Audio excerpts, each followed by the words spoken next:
Hi everyone, I'm Tanaz from foreverconscious.com and this is your weekly energy forecast for the week of January 24th. This week brings the Leo full moon. It falls on the 28th, 29th, depending on your time zone. This full moon carries a lot of wild card energy. It's kind of hard for me to pin down exactly what energy is going to manifest because it just feels a little bit all over the place. Lots of layers, lots of energy going on. It feels to be a little bit of a wild card. I will say two things about this full moon. One is that it feels like it could be a culmination point. I know we're at the start of the calendar year, but if we look at the astrological year or the zodiac cycle, we're actually nearing the end. This is the second last full moon of the zodiac cycle. So we're really starting to see this trend now of things wrapping up, of things coming to a head. And I really feel like that could be amplified by this Leo full moon. The other interesting thing about this full moon is that it coincides with the Sun-Jupiter conjunction. The Sun-Jupiter conjunction happens at least once a year. And it basically is just the alignment of the Sun and Jupiter. And in astrology, this is considered very auspicious. It's a very lucky, fortunate energy. It allows us to expand our gifts, expand our talents. It opens the door to abundance and opportunity. So yes, while we do have this wild card energy around this full moon, we also have this other beautiful energy shining through. This energy also helps us to find the silver lining and to look for those little jewels of wisdom, even if we are going through a dark patch. So keep that in mind. If things feel rocky, unstable, you feel a little insecure, think about how you can focus on the bigger picture.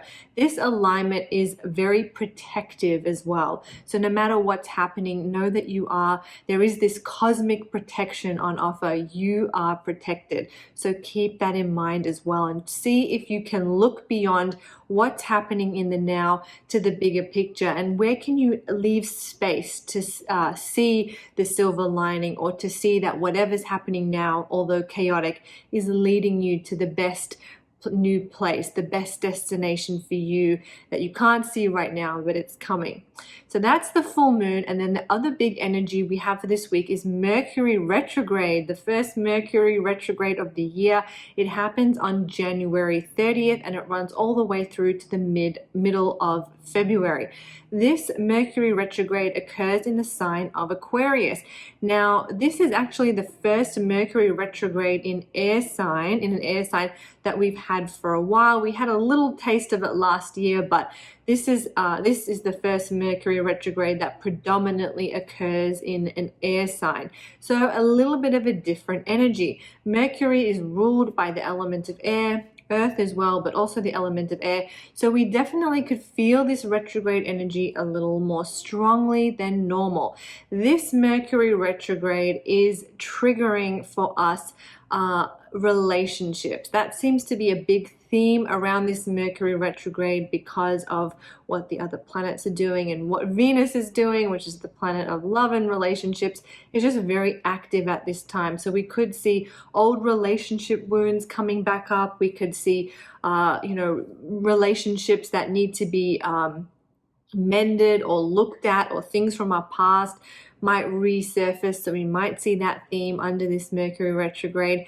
I want you to keep in mind though, because Mercury is retrograding through an air sign, we may also start to feel our mind becoming a little cluttered, becoming a little foggy. Maybe things don't make as much sense to us, or it's harder to make decisions.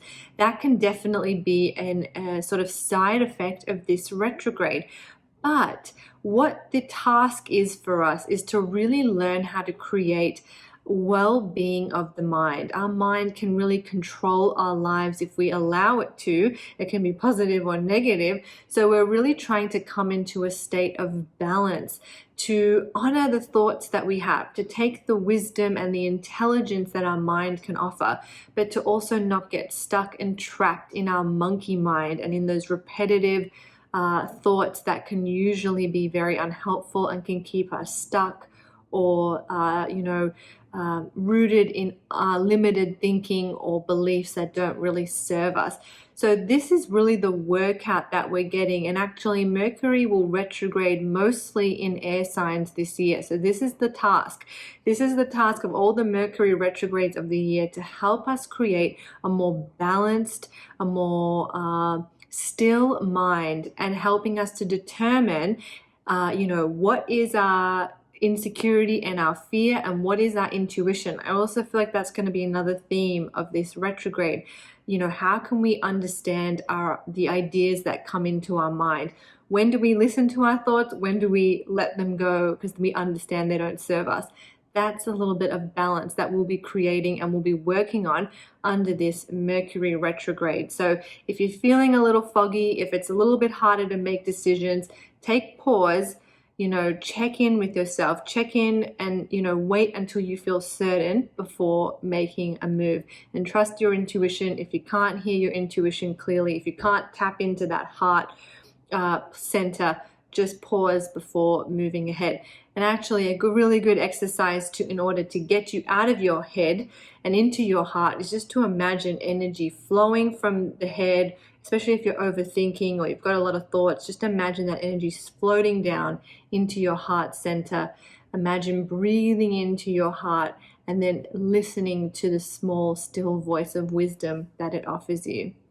All right, I hope that's helpful. I am Tanaz from Forever Conscious. Thank you so much.